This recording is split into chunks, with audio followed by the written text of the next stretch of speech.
Okay. కానీ Narendra Modi wave చూసుకొని కొండా విశ్వేశ్వరరెడ్డి మాట్లాడుతున్నారు తప్పితే అదర్‌వైజ్ కొండా విశ్వేశ్వరరెడ్డికి ప్రత్యేకంగా చేవెళ్లలో ఏం గుర్తింపు ఉంది, ఏముంది అనేటువంటిది కూడా ఒక విమర్శ చేస్తున్నారు.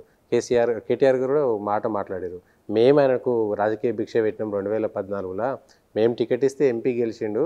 అదర్‌వైజ్ కొండా విశ్వేశ్వరరెడ్డికి పొలిటికల్‌గా ఎక్కడున్నది అనేటువంటి మాట. యాక్చువల్లీ నేనే అది చెప్పిన. ఆ! నా ఇంట 3 ఏళ్ళు పడ్డారు. ఎవరు? కేటీఆర్, కేసీఆర్. జాయిన్ కా పబ్లిక్ మీటింగ్లో స్పీచ్ ఇచ్చిండ్రు. టీఆర్ఎస్ పార్టీ లేనే లేకుండే, తెలంగాణ వేవ్ లేనే లేకుండే. నేను టీఆర్ఎస్ పార్టీని అక్కడ జెండా లేపింది నేను. నా ఇంటి ఎందుకు పడాలి?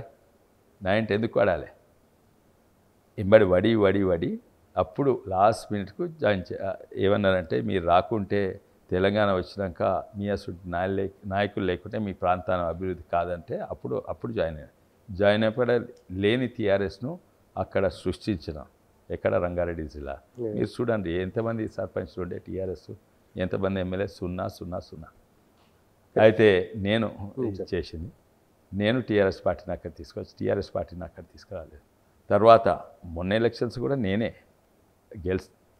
అందరూ నా సర్వేలు, ఇంటెలిజెన్స్ సర్వేలు, కానీ పోలీసు వాళ్ళు నా మీద పెట్టి నన్ను బంధించి, నా మీద కేసెస్ పెట్టి, మా ఫ్యామిలీని బంధించి, లేకుంటే నేను 1,00,000 ఓట్ల లీడ్ తోటి గెలుస్తుంటుంది. ఆయనను అడుగు, ఆయనకెవరు గుర్తింపు లేదు, అధికారమే ఆయనకు. ఓకే.